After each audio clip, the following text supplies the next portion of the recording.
윤석열 대통령은 20일 헌법재판소에서 열린 자신의 탄핵 심판 변론에서 홍장원 전 국정원 1차장의 메모의 문제는 저와 통화한 걸 가지고 대통령의 체포 지시라는 것과 연계해서 내란과 탄핵 공작을 했다는 것이라고 말했다. 윤 대통령은 이날 홍장원 전 국정원 1차장에 대한 증인신문 말미에 기회를 얻어 약 9분간 발언했다.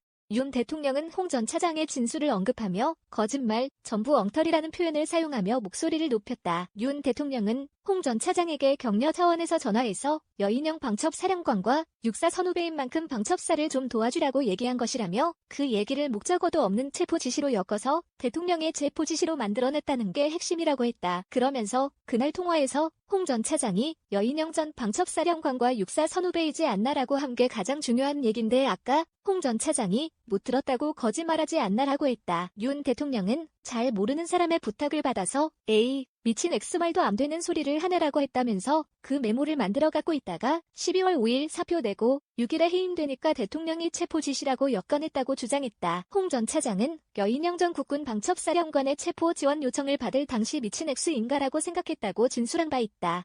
윤 대통령은 여인영 전 방첩사령관이 계엄 당시 정치인 등 주요 인사들에 대한 위치 파악을 지시한 건 체포를 위해서가 아니라 동향 파악을 위해서였다고 해명했다. 그러면서도 위치 파악은 불필요하고 잘못됐다고 생각한다고 했다.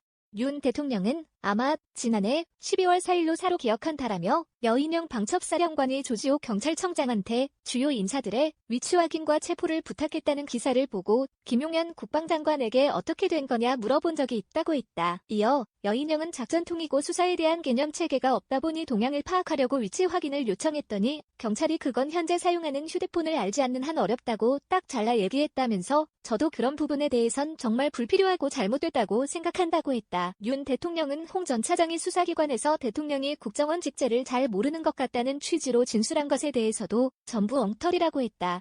윤 대통령은 우리나라에서 국정원 직원을 빼고 저만큼 국정원을 잘 아는 사람은 없다며 저는 국정원 수사를 3년 했고 국정원과 방첩사령부, 경찰의 대공수사 역량을 보강하기 위해 취임 이후에도 엄청난 노력을 했다고 설명했다. 탄핵 심판 과정에서 김건희 여사와 조태용 국정원장이 연락을 주고받은 사실이 드러난 데 대해서는 동안 내역이 어떤 건지 저도 궁금하다고 했다.